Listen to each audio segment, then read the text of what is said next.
आणि युद्धात सर्व काही माफ असतं असं म्हणतात, मात्र मुंबईत जो प्रकार समोर आलाय त्यानं प्रेमात काहीही माफ नसतं, सर्व काही डोक्याला ताप असतं असं वाटल्याशिवाय राहणार नाही. कारण मुंबईतील पश्चिम उपनगरातील वर्सोवा परिसरात एक अत्यंत धक्कादायक आणि चकित करणारी घटना समोर आली आहे. सौंदर्याची स्तुती ही सहसा आनंदाची गोष्ट असते, पण हीच स्तुती एका 20 वर्षीय तरुणीसाठी मनस्तापाचं कारण ठरली. आपल्या प्रियकरानं दुसऱ्या तरुणीच्या लांब सडक केसांचं कौतुक केल्यामुळे चिडलेल्या एका 21 वर्षीय तरुणीने आपल्या मैत्रिणीच्या मदतीनं पीडितेच्या घरात घुसून तिचे केस कापल्याची घटना घडली. या कृत्यामुळे परिसरात खळबळ उडाली असून वर्सोवा पोलिसांनी या प्रकरणी गुन्हा दाखल केला. ही संपूर्ण घटना जलसीतून घडल्याचं प्राथमिक तपासात समोर आलं. मिळालेल्या माहितीनुसार पीडित तरुणी आणि मुख्य आरोपी तरुणी या एकमेकींच्या ओळखीच्या आहेत. काही दिवसांपूर्वी आरोपी तरुणीच्या प्रियकरानं पीडित तरुणीच्या लांब आणि सुंदर केसांची मुक्तकंठानं स्तुती केली. तिचे केस खूप सुंदर आणि लांब आहेत असं कौतुक त्याने केलं होतं. हे ऐकून आरोपी तरुणीच्या मनात ठिणगी पडली. आपल्या प्रियकरानं दुसऱ्या मुलीच्या सौंदर्याचं कौतुक करणं तिला सहनच झालं नाही. 27 मार्च 2026च्या सुमारास हा प्रकार घडला. केवळ राग व्यक्त करून न थांबता आरोपी तरुणीनं पीडितेला अद्दल घडवण्याचं ठरवलं. तिने आपल्या इतर 2 मैत्रिणींना सोबत घेतलं आणि पीडित तरुणीच्या घरीच धडकली. घरात घुसल्यानंतर त्यांनी पीडितेशी हुज्जत घातली आणि तिला धमकावायला सुरुवात केली. रागाच्या भरात असलेल्या आरोपी तरुणीनं कात्री काढून पीडित तरुणीचे लांब सडक केस कापण्यास सुरुवात केली.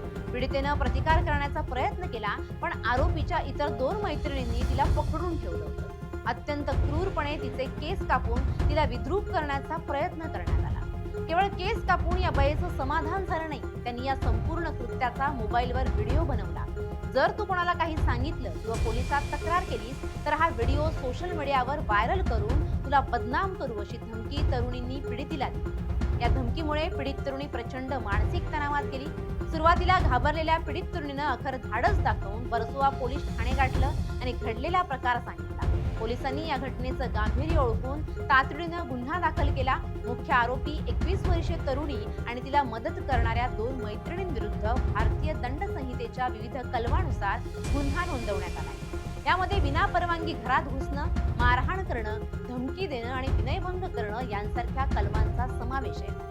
अशा घटनांकडे पाहता मानसोपचार तज्ज्ञ सांगतात की नात्यांमधील टोकाची जेलसी आणि असुरक्षिततेची भावना अशा हिंसक कृत्यांना जन्म देते.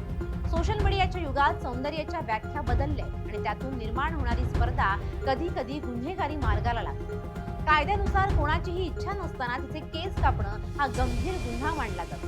ही केवळ शारीरिक दुखापत नसून पीडितेच्या आत्मसन्मानावर केलेला हल्ला आहे. पोलिसांनी या प्रकरणातील व्हिडिओ पुरावा म्हणून जप्त करण्याची प्रक्रिया सुरू केली आहे, जेणेकरून तो डिजिटल माध्यमात पसरणार आहे. मुंबईसारख्या शहरात घडलेल्या या घटनेनं पुन्हा एकदा देशाला हादरवून सोडलं.